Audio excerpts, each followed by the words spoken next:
Assalamualaikum warahmatullahi ta'ala wabarakatuh. Innal hamdalillah nahmaduhu wa nasta'inu wa nastaghfiruh wa na'udzu billahi min shururi anfusina wa min sayyiati a'malina. May yahdihillahu fala mudilla lahu wa may yudlil fala hadiyalah. Asyhadu an la ilaha illallah wa asyhadu anna Muhammadan abduhu wa rasuluhu la nabiyya ba'dah. Qala Allah ta'ala a'udzu billahi minasyaitonir rajim. Bismillahirrahmanirrahim. Qul huwallahu ahad, Allahus samad, lam yalid wa lam yulad wa lam yakul lahu kufuwan ahad. Wa qala Nabi sallallahu alaihi wasallam, man ahya sunnati faqad ahabbani wa man ahabbani kana ma'a fil jannah. Alhamdulillah, sahabat yang beriman, semoga Allah SWT masih berikan kesehatan, keberkahan umur, berikan rezeki, dan diampuni dosa-dosa oleh Allah Subhanahu wa taala. Sahabat yang beriman, Allah Subhanahu wa taala telah menetapkan semua makhluk di dunia ini, dari mulai Nabi Adam sampai akhir kiamat. Maka Allah Subhanahu wa taala telah tentukan semua.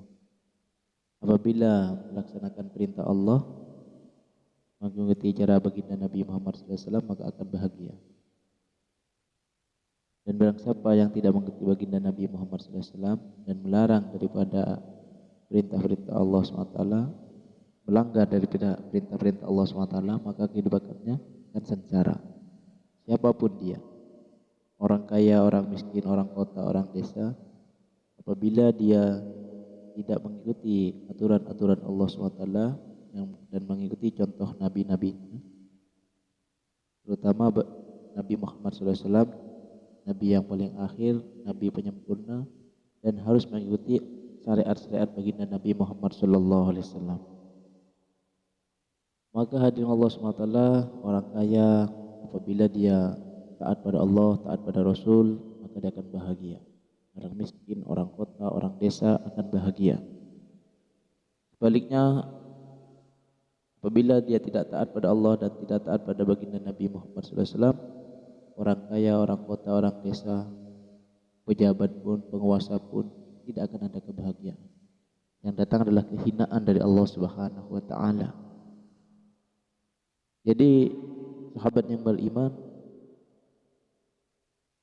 salat ini adalah suatu yang agama. Apabila kita mendirikan salat, maka kita ini menegakkan agama. Bila kita meninggalkan salat, meruntuhkan agama. Jadi yang meruntuhkan agama itu bukan orang-orang kafir, bukan orang-orang fasik, orang-orang munafik, bukan. Namun yang menghancurkan agama adalah orang yang tahu bahwa sholat itu perintah Allah, namun dia tidak mau mengerjakan. Itulah orang yang menghancurkan, merobohkan agama. Maka hadirin Allah, sahabat yang dimaksud Allah Subhanahu wa taala, Rasulullah diutus ini untuk menyempurnakan syariat, dan Rasulullah ini dipanggil oleh Allah SWT untuk Isra dan Mi'raj, untuk mengambil salat.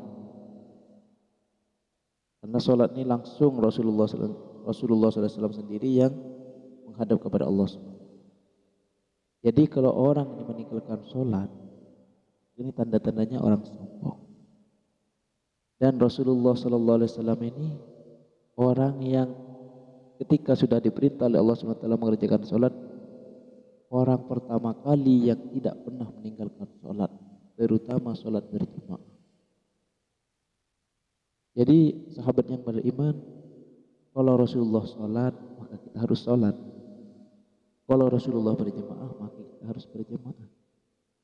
Dan semata-mata mengharap karena Allah dan mengharap ridha Allah SWT.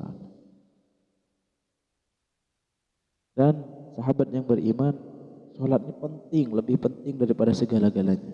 Apabila kita meninggalkan sholat, maka Masya Allah, rugi segala-galanya. Dan apabila kita menjaga sholat, maka ini suatu keberuntungan yang sangat luar biasa. Terutama sholat berjemaah yang dicontoh oleh baginda Nabi Muhammad SAW, yang dimana sholat berjemaah ke masjid ini adalah sunanul huda, jalan-jalan kebaikan dari Allah Subhanahu wa taala. Maka Kata Nabi Muhammad SAW, orang yang sholat berjamaah sempurna, berwuduknya dengan sempurna ke masjid, maka dia mendapatkan satu langkah kaki diampuni dosa, satu langkah kaki dinaikkan derajat oleh Allah Subhanahu wa taala. Inilah satu nikmat yang diberikan Allah Subhanahu wa taala, anugerah dari Allah Subhanahu wa taala, bahwa nikmat besar itu adalah nikmat melakukan perintah Allah.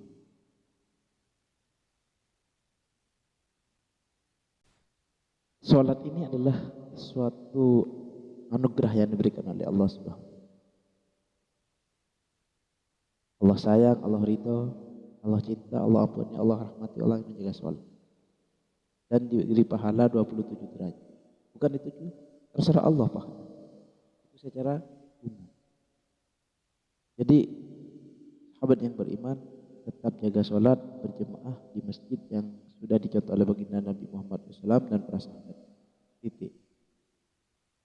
Dan untuk belajar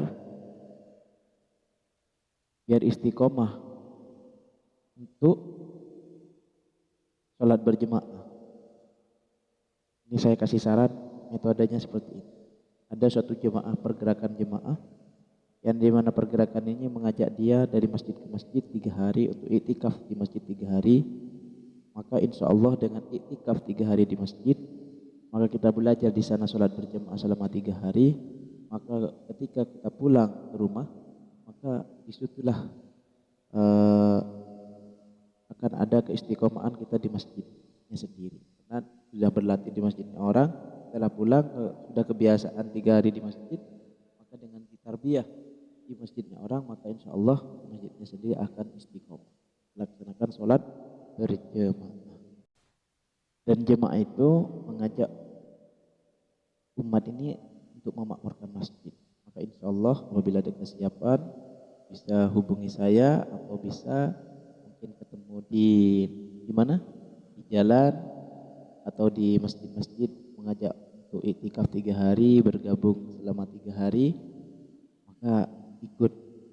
Dan apabila pengen bertarbiyah dengan saya, maka saya nanti di deskripsi akan dikasih nomor HP saya. Bisa bergabung dengan saya selama 3 hari di masjid untuk belajar iktikaf, belajar ngaji di sana, belajar sholat berjamaah, belajar silaturahmi. Setelah pulang kita sudah terbiasa. Mungkin sekian. Assalamualaikum warahmatullahi wabarakatuh. Subhanallah bihamdihi subhanallah. Allahumma bihamdika asyhadu an la ilaha illa anta astaghfiruka wa atubu ilaik.